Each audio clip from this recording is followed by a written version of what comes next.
పశ్చిమ మధ్య బంగాళాఖాతంలో ఏర్పడిన అల్పపీడనం రేపటికి వాయుగుండంగా బలపడనుందని ఐఎండీ తెలిపింది. ఈ నెల 19న దక్షిణ ఒడిశా, ఉత్తరాంధ్ర దగ్గర తీరం దాటే అవకాశం ఉందని అంచనా వేస్తోంది. విశాఖ, అనకాపల్లి, కోనసీమ, కాకినాడ, వెస్ట్ గోదావరి జిల్లాలకు రెడ్ అలర్ట్ జారీ చేశారు. శ్రీకాకుళం, మన్యం, అల్లూరి, ఈస్ట్ గోదావరి, ఏలూరు, కృష్ణా, బాపట్ల, పల్నాడు, ప్రకాశం, నంద్యాల జిల్లాలకు ఆరెంజ్ అలర్ట్ ఇచ్చారు. కర్నూలు, అనంతపురం, వైఎస్ కడప, నెల్లూరు, తిరుపతి, చిత్తూరు జిల్లాలకు ఎల్లో అలర్ట్ జారీ చేశారు.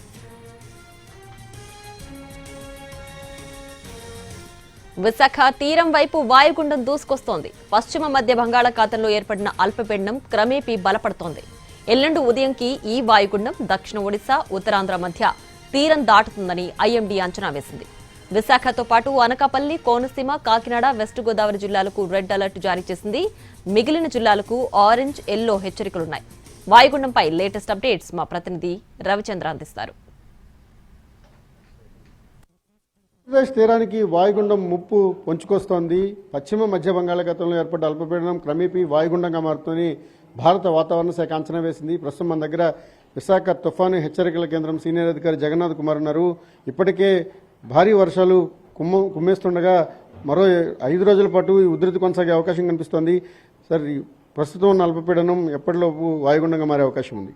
రాబోయే 24 గంటల్లో పశ్చిమ మధ్య బంగాళాఖాతం మరియు దానికి ఆనుకున్న వాయువ్య బంగాళాఖాతంలో ఉన్న అల్పపీడనం పశ్చిమ వాయువ్య దిశలో పయనించి ఈ 24 గంటల్లో వాయుగుండంగా పరిణమించే అవకాశం ఉంది. అది కేంద్రీకృతమైన తరువాత పశ్చిమ మధ్య బంగాళాఖాతం నుండి పశ్చిమ వాయువ్య దిశలో పయనించి దక్షిణ ఒడిశా మరియు ఉత్తర కోస్తా ఆంధ్రప్రదేశ్ మీదుగా తీరాన్ని తాకే అవకాశం 19వ తేదీ ఉదయానికి ఉన్నది.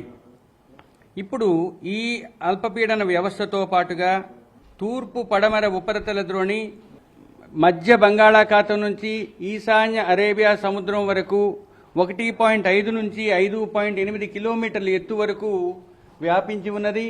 కోస్తా జిల్లాల్లో ఈ రోజు మొదటి రోజు ముఖ్యంగా విశాఖపట్నం, అనకాపల్లి, కాకినాడ, కోనసీమ, పశ్చిమ గోదావరి జిల్లాల్లో 1-2 చోట్ల అత్యంత భారీ వర్షపాతం నమోదయ్యే అవకాశం ఉంది.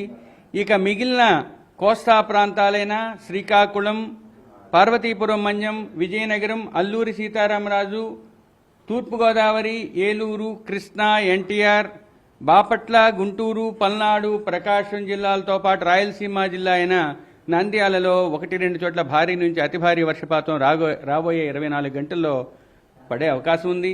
మిగిలిన కొన్ని జిల్లాల్లో ముఖ్యంగా పొట్టి శ్రీరాములు నెల్లూరు జిల్లా, తిరుపతి, చిత్తూరు, వైఎస్ఆర్ కడప, అనంతపురం, కర్నూలు జిల్లాల్లో 1-2 చోట్ల భారీ వర్షపాతం ఈ 24 గంటల్లో పడే అవకాశం ఉంది. విశాఖపట్నం, అల్లూరి సీతారామరాజు, ఏలూరు, గుంటూరు, ఎన్టీఆర్, అనకాపల్లి, కాకినాడ, కోనసీమ, యానాం జిల్లాల్లోతో పాటు పశ్చిమ తూర్పు గోదావరి జిల్లాల్లో 1-2 చోట్ల అత్యంత భారీ అవకాశం ఉంది. రెండవ రోజు విజయనగరం, పార్వతీపురం, శ్రీకాకుళం, అల్లూరి సీతారామరాజు, ప్రకాశం, పల్నాడు, బాపట్ల, కృష్ణాతో పాటు నెల్లూరు జిల్లాల్లో భారీ నుంచి అతి భారీ అవకాశం ఉంది. శ్రీకాకుళంలో గరిష్టంగా 11 సెంటీమీటర్ల వర్షపాతం నమోదైంది.